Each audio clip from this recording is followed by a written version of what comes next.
I've seen a lot of confusion online around what skills are best for hammer. As sunbreak has continued to progress, the importance of element in the courage playstyle has continued to grow, but like the whole concept of element hammer seems foreign to most long-time hammer mains. So the main skills that people have a hard time comparing are critical element and charge master, and there's also an ongoing debate about whether or not it's worth slotting more handicraft and sharpness skills to get purple sharpness, or if you'd rather invest in extra levels of Charge Master, Element Exploit, or Burst. But before I discuss this, I just want to show a template set I made for Hammer and run through the best hammers for each element. As you can see from this set, I like purple sharpness. I'll explain why later. But basically, if you watch my Switch Axe build video, these are exact same armor pieces I used in that one. The main augments you want to focus on getting are 3 levels of Mail of Hellfire and 1 level of Bloodlust. The whole idea of this set is that you play on Blue Scroll and you get a massive percentage-based element increase from Mail of Hellfire and Strife stacking. And Dereliction gives some more raw in there, I guess, but it's more important to maintain your red health so Strife is active. And Bloodlust is there to heal you up every so often and give some affinity. I got some feedback on the augments of this piece in particular during the last video, with a lot of people asking like how the hell am I going to roll Mail of Hellfire and Bloodlust in the same piece? Well, you don't need to. There's just 4 core skills you want across your 5 armor pieces, so you could roll like 1 point on each, which is 3 levels of Mail of Hellfire and 1 point of Bloodlust. And like, you obviously will not get the same augments that I do. You just need those 4 key skills, and after that you can pick up any extra slots you get or any good skills you get. So here are the decos I used. If you're less lucky than me, you could just drop some handicraft and run Protective Polish instead of Master's Touch, or like alternatively, you could just drop sharpness skills altogether and run white sharpness, and then you put those points into Charge Master, Burst, and Element Exploit in that order of like priority. So one thing I neglected to cover in the Switch Axe video because I assumed knowledge was weapon choice. Hammer is actually a bit more nuanced in terms of weapon choice than Switch Axe is, but for Elemental Courage Hammer, the best choices are Armadron for water, Aurora Somnicanth for ice, and Magma Armadron for fire. With fire, Cactus Hammer, Flaming Aspinus Hammer is an option, but like it's got a different build template and I won't be covering it in this video because I'm lazy. With Dragon, I much prefer Death Dance to Valstrax because of 3 things. It can reach purple sharpness, it's got higher element value, and has a natural 3 slot rampage, so you can slot Element Blade for free. And Thunder it's interesting in this title update because the huge amount of element you get from augment slots has meant so if it's an element matchup for a monster with 25 Thunder hit zone, Thunder Tree Hammer actually has higher element value than Nawa Hammer. But for anything with a 20 element hit zone or below, you'd still go with Nawa Hammer. Just quickly, I'd like to discuss the comparison of Critical Element versus Charge Master. Critical Element's very simple. It gives 5% more element on crit for each level, up to a total of 15% at level 3. Charge Master, whilst Capcom doesn't tell you what the actual values are, it gives 10% more element on charge attacks at level 1, up to 20% total at level 3. But the issue with Charge Master is that it only applies to the initial hits of each Courage combo swing. Here I've included all the hits you normally land in a Courage loop, except for Impact Burst, since Impact Burst doesn't crit, it's not a charge attack, and it's got an element. So you would be doing an uncharged level 1 and a charged level 2 and 3, and in total that's 10 element modifier. But if we only count the Charge Master hits, that's 6.5 element modifier, and what that realistically does is it scales Charge Master down to 6.5 and 3.25 for successive levels of extra element. So in terms of priority then, it becomes Element Exploit 1 comes first at 10% more element, then Charge Master 1, then all 3 levels of Crit Ellie, then levels 2 to 3 of Charge Master, and then levels 2 to 3 of Element Exploit.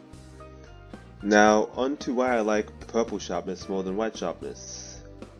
I was initially gonna do a bit of math to prove it, but since I'm a hammer player, I'm too fucking stupid to do that, so I resorted to using a custom hit zone dummy and I beat the shit out of it to get some empirical evidence and hard numbers. I use these sets shown on the right, so the purple sharpness set I have handicraft 4 and master touch 3, the white sharpness set I have more attack boost, charge master, element exploit and burst, and I picked some monster hit zones at random that I was familiar with, and these are all good for the courage combo because they have good element, and the raw, well, that's variable.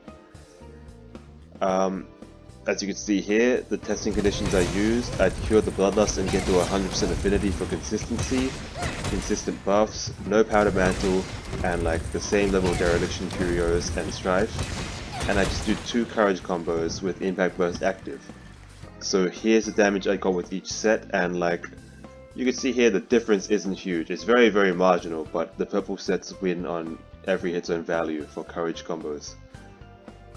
You could argue that the white sharpness set will start winning when the purple sharpness set drops to white sharpness. This is true, but I'd say it doesn't work like that in reality, because with a skilled player who's constantly hitting the head, regular monsters will be dead before you drop from purple sharpness to white sharpness, and anomalies would have changed areas soon after dropping from purple. Also, the white sharpness set, it loses far more damage should it drop to blue. This doesn't take that much longer than it takes the purple sharpness set to drop sharpness because the white set has no master's touch. So overall, you get a tiny increase in damage from running purple sharpness. This matters to me because I'm a sweaty speedrunner, but realistically, for the average player, it doesn't matter and they could probably use either one. So why do I use Focus 2? Well, again, it's because I'm a sweaty speedrunner. What Focus 2 does is it makes the second swing of your courage combo charge up instantly instead of you having to wait for it a little bit, and whilst to some of you this is barely noticeable, to me, I believe it's a significant DPS increase. You can see here I'm doing the courage combo. On the left is with Focus 2 and on the right is without. The slight delay from charging the second swing is actually a decrease in DPS. You can say that I'm not frame perfect with charging the second swing without Focus 2, but that kind of feeds into my point. It's not feasible to be frame perfect always, and a slight undercharge loses a lot of damage when you don't get the additional hit. Realistically though, the largest window you get to do courage loops in is a KO, in which you could fit 2 courage loops and an extra hit as the monster stands up. So you could say that this DPS increase from faster loops is negligible, and it doesn't actually impact the number of courage combos you could do in a knockdown. Why it matters to me though is that the monster is constantly CC'd in a good freestyle hammer speedrun, meaning I would be continuously spamming this courage combo and getting damage, a KO, part break, or a flinch just marginally faster just from having Focus 2 means more to me than say having 5% more element by upgrading from element exploit 1 to 3. It's kinda crazy when I say it like this because 5% more element is 2% more total damage, but if you count the frames from the previous comparison video, you can see that Focus 2 lets me spam my combo about 4% faster, so I'm gonna stick with it. However, for regular hunts or for TA Wiki runs, that 5% more element will be more damage than Focus 2 though, since you can't continuously spam courage loops when the monster can actually move around. So if you're not a freestyle speedrunner, Focus 2 isn't a damage skill. It's more like comfort to make spamming the courage combo easier and ensuring you don't miss a second charge.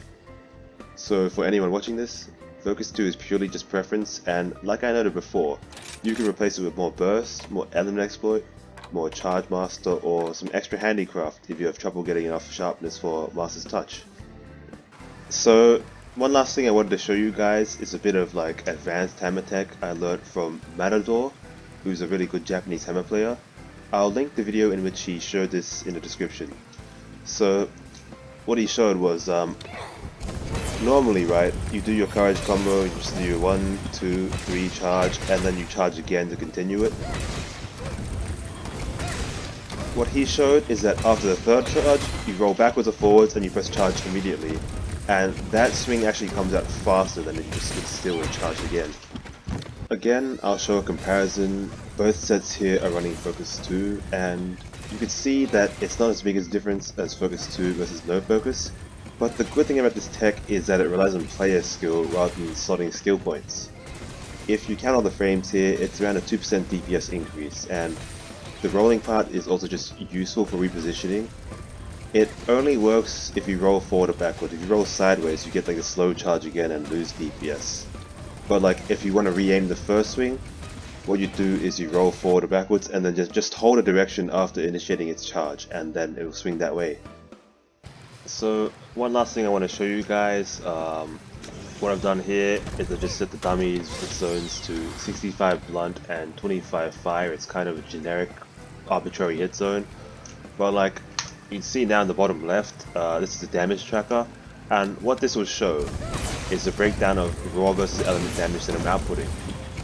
So the light red, the bright red, that one is raw damage, and the darker red, that's element damage. And you can see now, with like an element main hit zone, you output so much elemental damage with hammer.